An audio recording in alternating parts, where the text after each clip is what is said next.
Dear woman of Africa, happy International Women's Day. The theme of this year's event is rights, equality, and empowerment. But what matters most is what we are doing right where we are, because none of these things is going to be given to us on a platter of gold. For some, maybe, but for most of us, we need to put in hard work. We need to show that when an opportunity comes up, we are ready for it. And I pray that we all have that serendipitous moment when opportunity meets preparedness.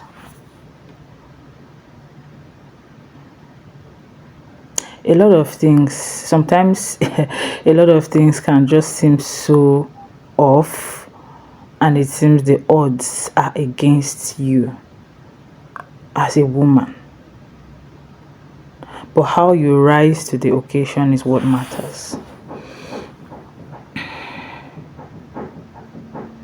The Igbo will say, Onye buwe achara, onye buwe, onye akpọli ibe ya onye koni.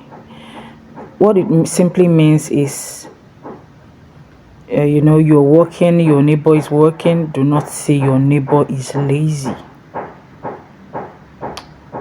Because the truth is, the sun shines on us all, the rain falls on us all. But there's such a thing as chance. But while we're waiting for that moment when we get lucky, what are we doing in that little corner where we find ourselves?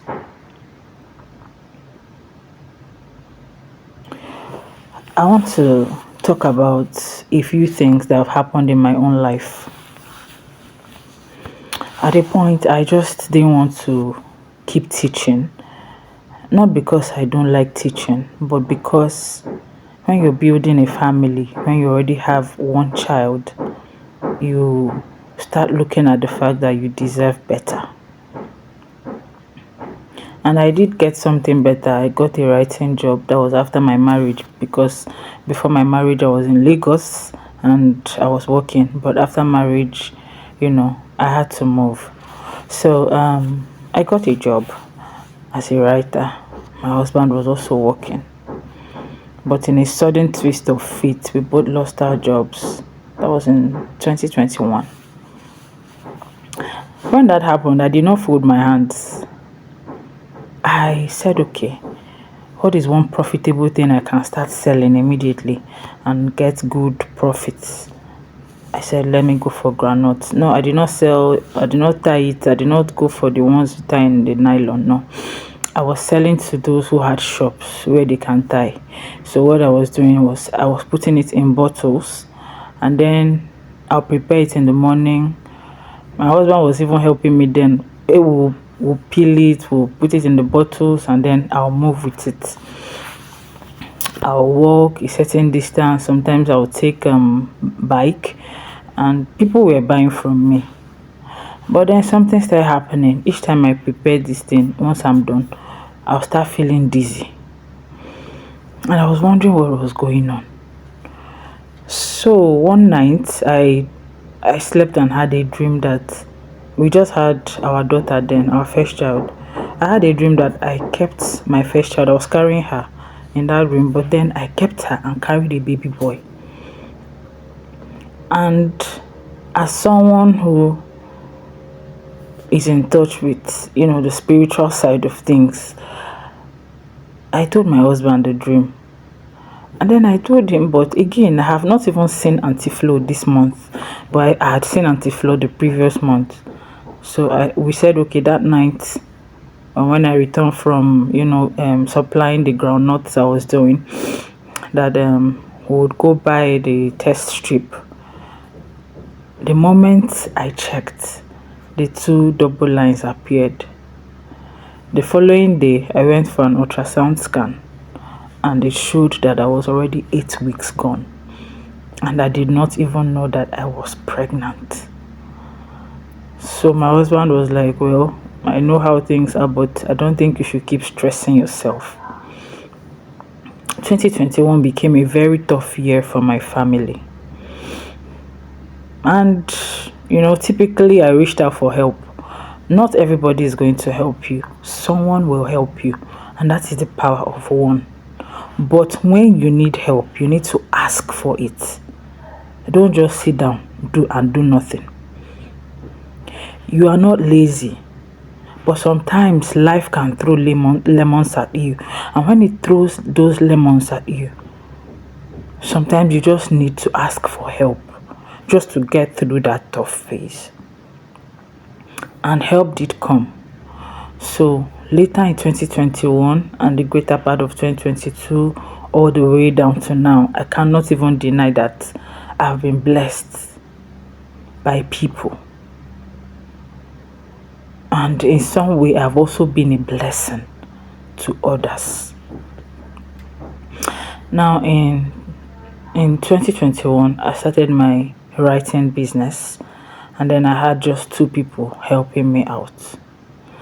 And then that same 2022, I caught this vision to initiate a literary festival for university students. I reached out to a university, and then we started planning it.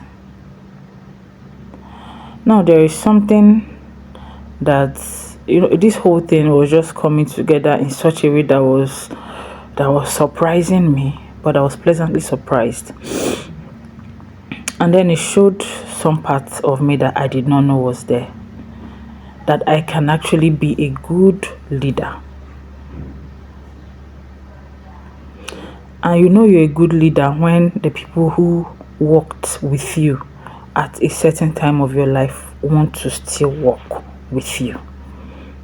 Because one of them reached out to me recently, and she was like, okay, I finished from school, we've defended our project, so I'm available now. But at the same time, one of the things that I am finding very, very difficult to do is, from where I am right now, to run ads that will convert at home. I don't even know how to, set it up. I used to run ads back home, but from here, I don't know. There's always this all these policies and different things I've been seeing, because I tried running ads and then they were telling me, they were giving me one story about European borders and all that stuff. So what I'm trying to say is, when that time comes and you are asked, do you have any leadership experience? What is your answer going to be? Do you have entrepreneurship experience? What is your answer going to be? Like I said, 2021 and 2022 showed me how much of a leader I could be. Because it's one thing to be a boss, someone that people call a boss, and it's another thing to be a good leader. And as a good leader, you need to have emotional intelligence. Emotional intelligence doesn't mean that you don't get upset, but it means that you are able to address the person who has upset you. Because there's this thing people say, when your boss kicks you, you go home and kick the cat. But emotional intelligence says, when your boss kicks you, find someone you can vent to and leave the poor cat alone. So in 2022, when we were planning this Wole Soyinka was when I was my boss. 2022, we were planning the Kita Arts and Literary Festival, and then it seemed the team from the university was just trying to get everyone upset. And then I said to this lady on my team that she should speak before I blow a fuse. And when she spoke, she said something, because they were going on and on about the logos on the t-shirts and where they want their own logo to be. And she said something very profound. She said, your university and our organization are collaborating to do this event. So I think that the event that we are promoting, this event we are organizing, is what should take center stage. And then the brands that are collaborating to pull this event off can just, take a small part on the t-shirts that we're talking about. In fact, that thing she said ended every discussion and argument about how the t-shirt is going to be and all that and all that.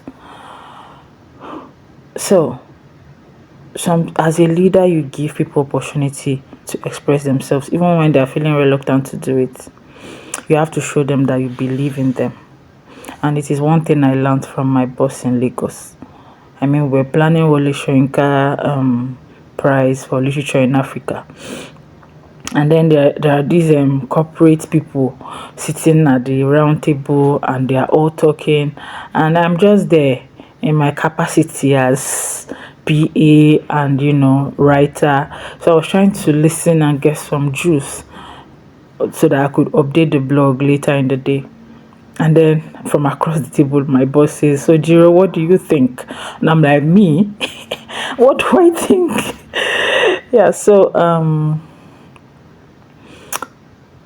it's one thing to be a boss, it's another thing to be a leader. And sometimes that's why I'm saying that nothing is going to be given to you on a platter of gold. When you are out there, you're looking for opportunities. I mean, they are going to be asking you a lot of questions. Your experience is going to count. I don't think anybody is too empty not to be able to bring something and show for the time that they have spent in this world. And so I say to you today, dear woman of Africa, stand up, do something from wherever you are. In fact, I know someone on Facebook here. I actually met her on this Facebook. She sells dried fish and she owns an event ushering company or something. I mean, I'm in awe of so many people, but she's the one that comes to mind right now. These kind of women inspire me in different ways. And so I say to you, start from where you are. Start from where you are and move. Opportunities will find you, and you should be ready to grab those opportunities immediately. You should be prepared. So if you have a high business acumen, run a business. Start wherever you can. Do drop shipping if you can. If you see that business is not, your line, you don't have it in you, go to school. Get your bachelor degree, get your master's, get your PhD, do your postdoc. Do something, by all means, do something. And when you come up with that portfolio, and keep it, and tell them this are the things I have done with my life, then people will begin to listen to you. Then the rights that you are asking for will be given to you. The equality you deserve will be given to you. And you will be so empowered to take on the world and to even provide more opportunities for people around you. I don't know who I am talking to. I'm also talking to myself, as a matter of fact. Because the truth is, at some point or the other, I'll come back to my video and see what I've said. And know, if I just goofed. But then I say this to you. Start where you are. Sometimes a lot of things take time. Even coming back to school, because I've always wanted to. In fact, I think it's one of the reasons I ended up not renting a shop and equipping it with, computers and doing this and that. I spent money, trying to look for a way out because I really wanted to go to school to do it for myself. And my husband supported me. So here a shout out to all the women who are doing big things and to the different people in their lives who support them. Cheers to you and your destiny. And to all the women out there, and especially to those in Mama Africa, happy International Women's Day.